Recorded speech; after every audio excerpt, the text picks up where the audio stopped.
బంగారం ప్రపంచంలోనే అత్యంత శక్తివంతమైన లోహం. సామ్రాజ్యాలు స్థాపించాలన్నా, దేశాల ఆర్థిక వ్యవస్థలు కుప్పకూల్చాలన్నా దీనికి ఉన్న పవర్ మరే లోహానికి లేదు. మన దేశంలో కేజీఎఫ్ పేరు వింటేనే ఒక రకమైన పూనకం వస్తుంది. కానీ ఆ సినిమా కథ కన్నా 1000 రెట్లు భయంకరమైన, అంతకు మించి ఆశ్చర్యకరమైన చరిత్ర ఒక నగరానికి ఉంది. అదే దక్షిణాఫ్రికాలోని జోహన్నెస్బర్గ్. భూమి మీద ఇప్పటి వరకు తవ్విన మొత్తం బంగారంలో సగం అక్కడే పుట్టిందంటే మీరు నమ్ముతారా? అసలు ఈ నగరం కింద అంత బంగారం ఎలా వచ్చింది?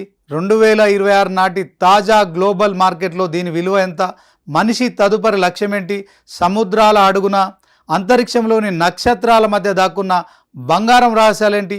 నేటి మన special investigative report the gold boss ఇప్పుడు మీకోసం.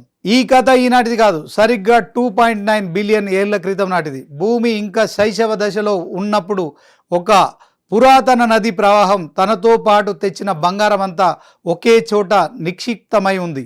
అదే విట్వట్టర్సాండ్ బేసిన్. 1886లో జార్జ్ హారిసన్ అనే వ్యక్తికి దొరికిన ఒక చిన్న రాయి ప్రపంచ చరిత్రనే మార్చేసింది.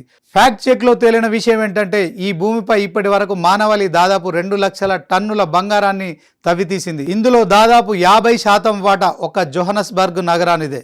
అందుకే దీనిని సిటీ ఆఫ్ గోల్డ్ అని కూడా పిలుస్తారు. కానీ ఇక్కడే ఒక విస్మయం కలిగించే ట్విస్ట్ ఉంది. గతంలో దక్షిణాఫ్రికా ప్రపంచంలోనే నెంబర్ 1 గోల్డ్ ప్రొడ్యూసర్గా ఉండేది. కానీ 2026 నాటి తాజా గణాంకాల ప్రకారం మైనింగ్ ఉత్పత్తిలో చైనా మొదటి స్థానంలో నిలిచి దక్షిణాఫ్రికాను వెనక్కి నెట్టింది. అయినప్పటికీ భూమి లోపల ఇంకా మిగిలి ఉన్న నిల్వల పరంగా చూస్తే ఇప్పటికీ దక్షిణాఫ్రికాదే అగ్రస్థానం.